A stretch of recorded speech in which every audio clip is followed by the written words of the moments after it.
மதம் மாற அனைவருக்கும் சுதந்திரம் உள்ளதாக அலகாபாத் உயர்நீதிமன்றம் தெரிவித்துள்ளது.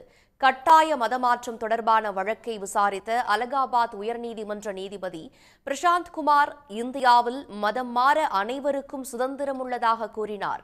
மதம் மாறுவது தொடர்பாக வாய்மொழியாகவோ அல்லது எழுத்துப்பூர்வமாகவோ தெரிவிக்கக்கூடாது என்றும், மதம் மாறுவது தொடர்பான ஆவணங்களை உரிய அதிகாரியிடம் முன்கூட்டியே அளித்து அரசு அடையாள அட்டை மற்றும் ஆவணங்களில் முறையாக மாற்றம் செய்து சட்டப்பூர்வமானதாக மாற்ற வேண்டும் என்றும் அவர் தெரிவித்துள்ளார்.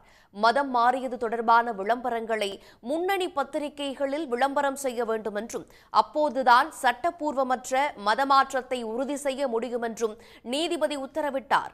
பத்திரிகை விளம்பரத்தில் சம்பந்தப்பட்ட நபரின் பெயர், வயது, முகவரி, மத்திய அரசிதழில் வெளியான அறிவிப்பாணை ஆகியவை இடம்பெற வேண்டும் என்று நீதிபதி தெரிவித்தார்.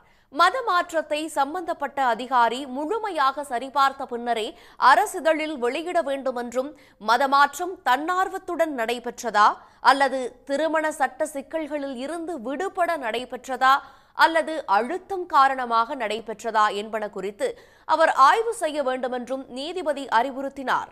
வழக்கு விசாரணை 6ஆம் தேதிக்கு இந்நிலையில் ஒத்திவைக்கப்பட்டுள்ளது. உடனுக்குடன் செய்திகளை தெரிந்து கொள்ள சன் நியூஸ் பெல் ஐகானை கிளிக் பண்ணுங்க.